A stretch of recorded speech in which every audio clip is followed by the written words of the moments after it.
Welcome to the Belly of the Beast, your home for original horror content. Warning, some of our stories may be upsetting for some individuals. Listen at your own risk. Today's original story is Scarecrow, written and narrated by me, Sleepwalker. Hunted. I am being hunted. This thing, whatever it is after me. I sprint, feeling my heart pounding as I can see the tool shed coming up. I hear its crunching footsteps behind me. I jump quickly through the door and slam it shut behind me, pressing my weight against it to keep it closed. I know what I saw, but I just can't believe it. It cannot be real. How? How did things turn out like this? I think as I hear a sickle scrape against the shed door. I suppose I should start from the beginning of this story. 3 months ago, I was working at a fast food place and living in a small apartment. My only family member is my Uncle Frank, and I would talk to him all the time on the phone. He had a farm out in the countryside that had tons of animals and fields of corn. He always talked to me about what was going on there and about me coming out to visit more, but I never had time. Work was always keeping me so busy. Then one day, he told me about a coyote problem he was having and how he was going to stay up that night to catch them.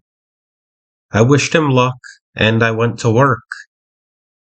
That night, though, at work, I felt uneasy the whole time, and first thing in the morning, I called Uncle Frank. No answer. Maybe he was just sleeping. I waited till later that night and called again. No answer. I started to worry. I tried a couple more times and still no answer, so I decided to call a wellness check on him. The local sheriff over there sent people over to check on the farm and see if he was all right. About an hour later, I got a call, and I left immediately for the farm. Uncle Frank was nowhere to be found. All that was there was ripped, bloody pieces of clothing, footprints that indicated a struggle, and my uncle's 12-gauge lying beneath the site of the struggle. I told the cops about the possibility of coyotes, and search parties were sent out to find out more about Frank's disappearance. But there was nothing to find. Since I was his only relative, I inherited the farm and started taking care of everything there. It was tough, but I loved it. I loved it so much more than working fast food. The farm was decently sized and it was difficult to manage all on my own, but I needed to make this work. I didn't have the money to hire help right now. The farm has also been in the family for 4 generations, so selling it wasn't an option I wanted to consider. As I went around the farm, I remembered the big red barn.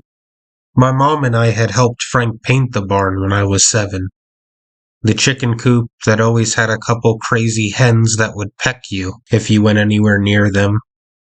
The pig pen with a couple of hogs rolling in the mud. And 2 dairy cows inside of the barn itself. I then noticed something that has never been here before. A scarecrow in the middle of the cornfield hanging up on a wooden cross. I slowly walked towards it to get a better look. It looked strange. It had on fairly new clothes for a scarecrow. Jeans and a plaid button-down with a straw hat on its head. Its face was covered with a burlap sack with straw poking through it. I guess Frank got a new scarecrow before he disappeared. Maybe he got it trying to scare off the coyotes. Over the next 3 months, I got situated to farm life. It was great until I woke up one morning to realize that 2 of the hens were dead. I looked all around and couldn't find any evidence of what had done it. The only thing I could think it could be was the coyotes. Maybe they came back. Either way, I needed to stop them or whatever else was doing this before more animals died. I was still barely making it. I couldn't afford to lose any animals. So I got the 12-gauge shotgun and was ready to go out that night and hunt down whatever was out there.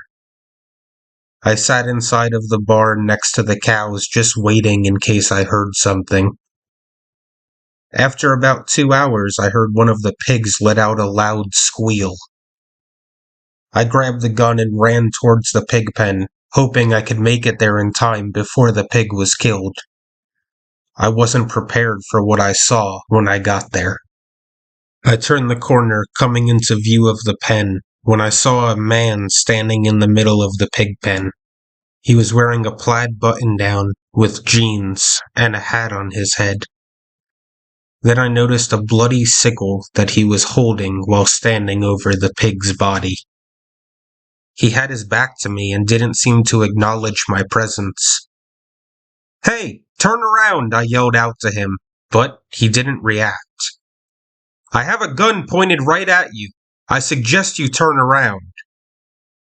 Still no reaction from him. I slowly walked around the pen to circle to see the man's face. He stayed motionless the whole time as I was finally facing him head on, and it hit me who this was. I saw the burlap sack covering his face, with straw poking out of it. This was the Scarecrow from the fields. My heart started to pound, and I took a deep breath. "What are you?" I exclaimed. Just then the creature turned its head slightly to look at me, in this crooked way. I stepped backwards and readied my gun. The monster charged at me, leaping over the pig pen's fence. I fired right into its gut. It stopped for a second, looked down at the bullet holes, and then looked up and continued charging at me. I was so scared that I dropped the gun without thinking and just broke out into a sprint, running and running till I ended up in this shed. So now you know how I ended up like this.